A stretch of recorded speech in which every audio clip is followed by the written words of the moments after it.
ஓம் சாய்ராம்.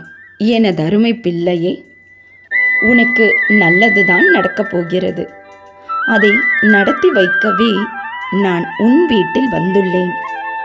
உனக்கு நல்லது விரைவில் நடந்தே தீரும். இது உன் தந்தையின் ஆசிர்வாதம், உத்தரவு, அன்பு கட்டளை மற்றும் சுப வாக்காகும்.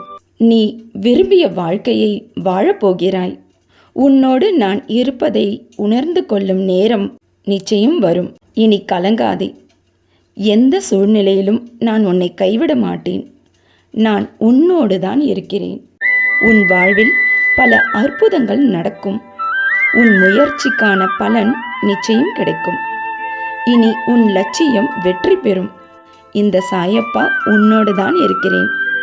இந்த சாயப்பா உன்னோடு இருக்கையில் நடப்பது எல்லாம் நன்மையாகத்தான் நடக்கும். உன்னோடு இந்த சாயப்பா இருக்கும்போது நீ எதற்கும் அஞ்ச தேவையில்லை. நீ வேண்டுவது நிச்சயம் நிறைவேறும். உன் முயற்சிக்கான பலன் நிச்சயம் கிடைக்கும். உன்னிடம் எந்த கெட்ட சக்தியையும் நான் நிச்சயம் நெருங்க விட மாட்டேன். மாற்றம் எந்த நேரத்தில் வேண்டுமானாலும் நிகழலாம். மாறும் அந்த நொடிக்காகத்தான் பல நாட்கள் நீ காத்து கொண்டிருந்தாய் அல்லவா?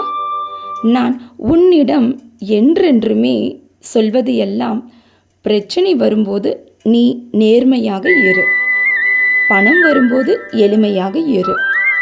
அதிகாரம் கிடைக்கும்போது மிகவும் அடக்கமாக இரு. கோபப்படும் போது அமைதியாக இரு. என் ஆசீர்வாதம் உனக்கு என்றென்றும் இருக்கும்போது நீ எதற்காக அழுகிறாய்? உன் வேலை, உன் திருமணம், உனக்கான குழந்தை வரம், உனக்கான வீடு, உனக்கான நல்வாழ்க்கை, இப்படி உனக்கான அனைத்தையும் நான் செய்ய காத்திருக்கும் பொழுது நீ ஏன் அழுகிறாய் அம்மா? நீ என்னிடம் வேண்டுதலாக கேட்டு எதிர்பார்த்ததை விட அதிகமாகத்தான் நான் உனக்கு சந்தோஷத்தை தரப்போகிறேன். அது நீ பட்ட அனைத்து துயரங்களையும் மறக்க அடிக்கச் செய்யும். நீ என்ன நினைத்து கொண்டிருக்கிறாய் தெரியுமா? உனக்கு மட்டுமே அனைத்து துன்பங்களும் தொடர்ந்து கொண்டிருக்கும் என்றுதானே நினைக்கிறாய்? உன் கடந்த காலங்களில் நிறைய மோசமான நிகழ்வுகளை பார்த்து பார்த்து உன்னுள் இனியும் இப்படித்தான் நடக்கப் போகிறது என்ற உணர்வே ஏற்பட்டிருக்கிறது. இந்த நிலை மெல்ல மெல்லத்தான் சீராகும். எப்படி மெல்ல மெல்ல கெட்ட நிகழ்வுகள் உன் வாழ்வில் தொடர்ந்ததோ அதேபோல மெல்ல மெல்ல நல்ல மாற்றங்களும் உன் வாழ்வில் நிகழ ஆரம்பிக்கும். எப்போதும் நேர்மறையாகவே யோசி. உன் துன்பங்களுக்கான கடைசி நாள் இன்றுதான் என்பதை மறவாதே. மீண்டும் மீண்டும் உனக்கு நான் எச்சரிக்கை விடுப்பது, யாரையும் நம்பாதே. நீ விரும்பினாலும் சரி, வெறுத்தாலும் சரி, காலம் உனக்கு கொடுக்க வேண்டியவற்றை கொடுத்தேதான் தீரும். அதை அனுசரித்து மகிழ்வதும் புலம்பி அழுவதும் உன் கையில்தான் உள்ளது. உன் தாயிடம் நிரூபி நீ அன்பாக இருப்பாய் என்று.